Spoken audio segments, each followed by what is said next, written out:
ममता और लक्की की शादी को 2 साल हो गए थे। ममता का परिवार एक संयुक्त परिवार था।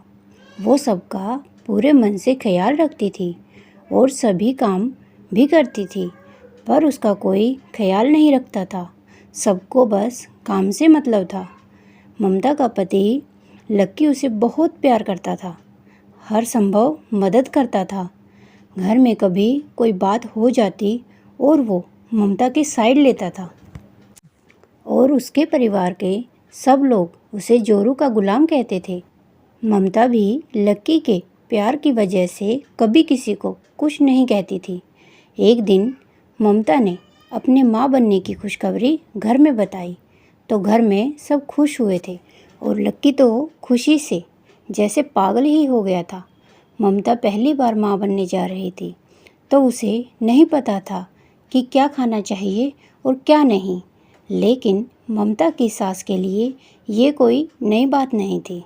इसीलिए ममता की सास ने उसे समझाया कि उसे क्या खाना चाहिए और क्या नहीं खाना चाहिए, पर उसे खाने को कोई नहीं कहता था।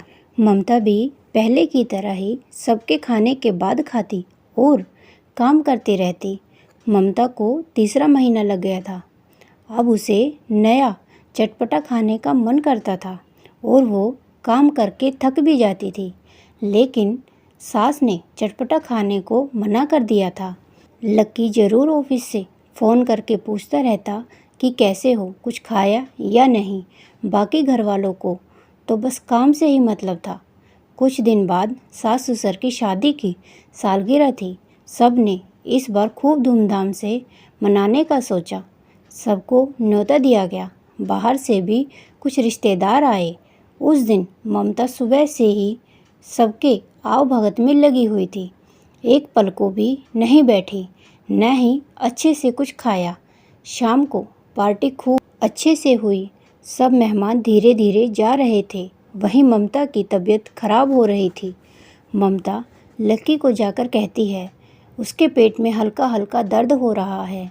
लक्की अपनी माँ को यह बात बताता है तो उसकी माँ कहती है कोई बात नहीं, इतनी रात को हॉस्पिटल कहाँ जाओगे, सुबह दिखा देना। जैसे तैसे ममता ने रात गुजारी। अगले दिन लक्की अपनी माँ और ममता को हॉस्पिटल ले गया। डॉक्टर ने सब चेकअप के बाद उसे गर्भपात करने को कहा क्योंकि बच्चा मर गया था। यह सुन ममता रोने लगी। डॉक्टर के रूम से निकलते ही ममता की सास ने कहा कोई बात नहीं, ऐसा होता रहता है। लक्की ने ममता से कहा तुमने कल अपना ध्यान नहीं रखा होगा, दिन भर काम कर रही होगी, कुछ खाया भी नहीं होगा। ममता तो बस रो ही रही थी। लक्की की माँ ने कहा घर में इतने मेहमान आए हुए थे तो कहाँ आराम करती, और बच्ची तो है नहीं कि बार बार खाने को कहते रहें। मैंने तो कहा था भूखे मत रहना, खाती रहना कुछ न कुछ। ममता खुद को दोषी मानने लगी। लक्की से माफ़ी मांगते हुए कहने लगी मैंने ही ध्यान नहीं रखा, आप कितने खुश थे बच्चे को लेकर, मुझे माफ़ कर दो, और रोने लगी। लक्की ने उसे गले लगाते हुए कहा कोई बात नहीं, शायद हमारी किस्मत में नहीं थी। 8 महीने बाद ममता फिर प्रेग्नेंट हुई। इस बार लक्की और उसके ससुराल वाले उसे अपना ध्यान रखने को कहते हैं। ममता भी अपना बहुत ध्यान रखती है। इस तरह 6 महीने बीत गए। ससुराल का व्यवहार अब भी वैसा ही था कि काम करते रहो। ससुराल में सबके होते हुए भी सिर्फ लक्की ही उसका ख्याल रखता था, समय समय पर पूछता। सब उसे जोरू का गुलाम कह के मजाक भी उड़ाते थे। फिर भी वो यह सब करता, कभी छुपकर तो कभी सामने, लेकिन नियति को कुछ और ही मंजूर था। एक दिन दोपहर में ममता ऊपर कमरे में सो रही थी। उसे गहरी नींद आ गई थी शायद। जैसे ही उठी देखा 5 बजे थे।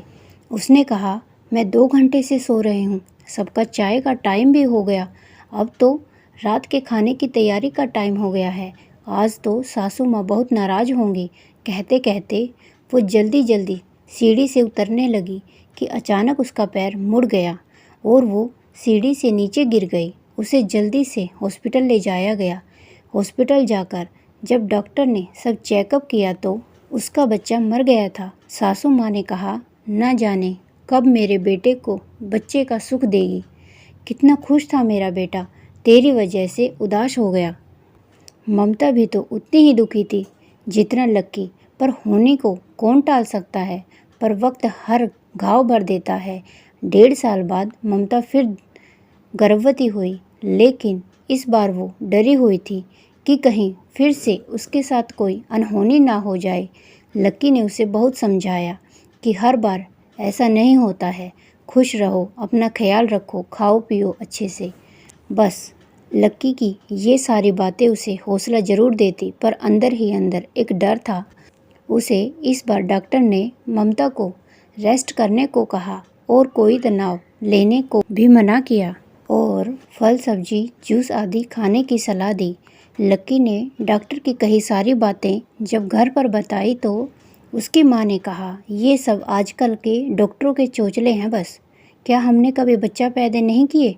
आराम करती रहेगी तो आगे चलकर बच्चा ऑपरेशन से होगा।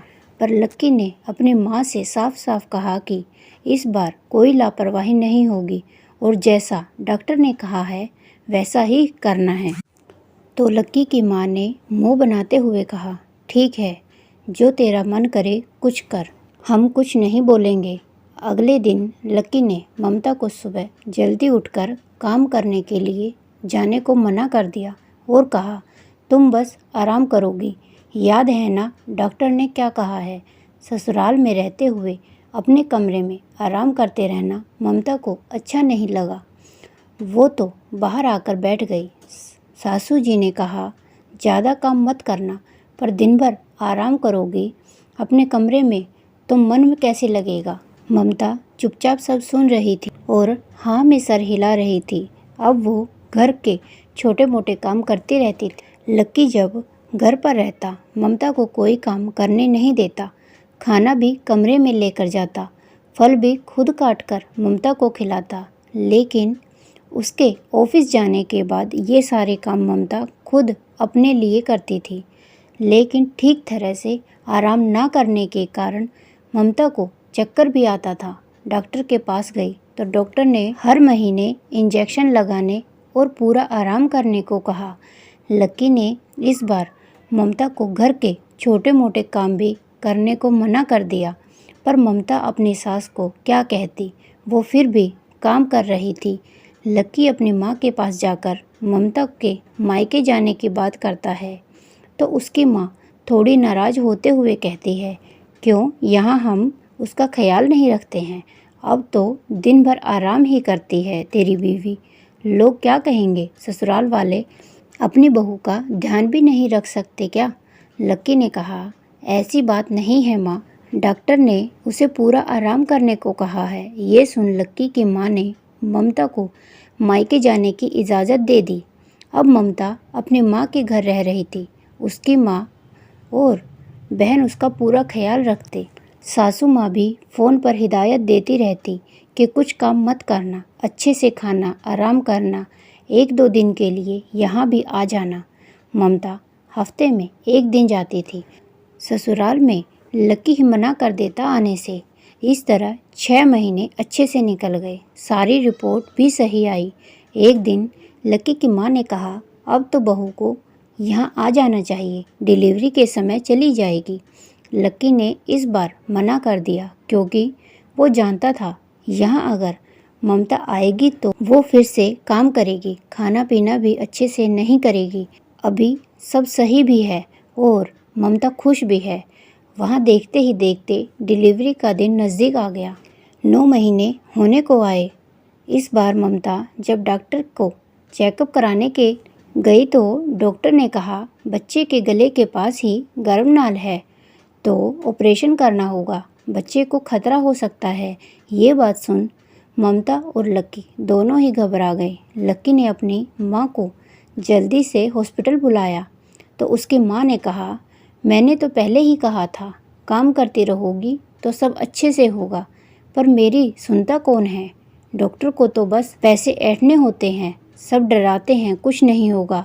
अब 9 महीने पूरे निकल जाने दो, अपने आप हो जाएगा, बहू को घर ले चल। इस बार ममता ने कहा, नहीं माँ जी, इस बार मैं अपने बच्चे को नहीं खोना चाहती। बहुत मुश्किल से ये 9 महीने निकले हैं, एक एक दिन गिन गिन के निकाले हैं। लक्की ने भी ममता का साथ दिया और ऑपरेशन के लिए हाँ कर दी। अगले दिन सुबह को ऑपरेशन से एक प्यारी सी बेटी हुई। लक्की और ममता बहुत खुश थे। ममता की सास ने ये ताना जरूर मारा था, मेरे बेटे को बेटा हो जाता तो अच्छा होता। लेकिन ममता को इस बात से कोई फर्क नहीं पड़ा कि बेटा है या बेटी, वो आज एक माँ बन गई है।